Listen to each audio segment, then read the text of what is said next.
అంటే ఏ పార్టీ వస్తే మాకు మంచి జరుగుతుంది అనుకుంటున్నారు మీరు? కాంగ్రెస్ అని అనుకుంటున్నాను. ఎందుకంటే ఇప్పుడు బస్ ఛార్జ్ ఫ్రీ ఉంది, కరెంట్ బిల్లు, చాలా మందికి రేషన్ కార్డు వచ్చినాయి. ఇంతమందికి వైఎస్ రాజశేఖర్ రెడ్డి ఉన్నప్పుడు వచ్చినాయి రేషన్లు, మళ్ళీ ఇప్పుడు వచ్చినాయి. మళ్ళీ అదే పార్టీ గెలుస్తుంది అనుకుంటున్నాను. 11వ తారీఖు నాడు ఒక్క గుద్దు గుద్దితే కారు 4 టైర్లు పంచర్ అయితే కమలం వాడిపోతుంది. జూబ్లీహిల్స్ లో ఉప ఎన్నికలు ఎవరు గెలవబోతున్నారు?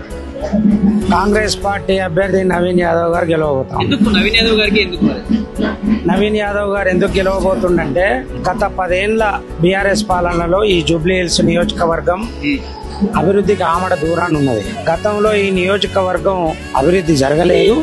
ఇలా కాంగ్రెస్ పార్టీ రాష్ట్రంలో ప్రభుత్వం ఉన్నది. నవీన్ యాదవ్ గారిని గెలిపించుకుంటే ఖచ్చితంగా మా నియోజకవర్గం అభివృద్ధిలోకి వస్తుంది. టీఆర్ఎస్ పార్టీ వచ్చినాక అంతా గల్లంతా చేసి ఒక రేషన్ కార్డు కూడా ఇవ్వలేదు. 10 సంవత్సరాల నుంచి రేషన్ కార్డు ఇవ్వలేదు. ఏం చేసిండండి? నిరంతర ప్రక్రియ పెట్టిన రేషన్ కార్డు 2 సంవత్సరాలకే అయిపోయిందా? 10 సంవత్సరాలు ఏం చేసినావు నువ్వు? మరి 10 సంవత్సరాలు ఏం సంపాదించినావు? ఏం చేసినావు? ఏ పబ్లిక్ చేసినావు? నీ తొత్తులకే చేసుకున్నావు. నీ కొడుకు, నీ బిడ్డ, నీ అల్లుడు, నీ ఫ్యామిలీ మెంబర్సే, నీ లీడర్లు, నీ ఎమ్మెల్యేలు, వాళ్ళు తప్ప పబ్లిక్ ఎలాంటి సాయం పొందలేదు. ఆయన టీఆర్ఎస్ క్యాండిడేట్ వీక్ ఉన్నది, వాళ్ళకి అర్థమైపోయింది. మేము ఓడిపోతున్నామని అర్థమైపోయింది. నవీన్ యాదవ్ చేసిన సేవలు వాళ్ళు చేయలేరు చేసిన ఇప్పుడన్నా 3 సార్లు ఎమ్మెల్యే, ప్రతిసారి ఓటు చోటుతో గెలిచిడు వాళ్ళు. మాకంటే నీకు నిన్న బయటపడ్డది. అమీర్పేటలో 12,000-13,000 ఓట్లు దొంగ ఓట్లతో గెలిచిండు.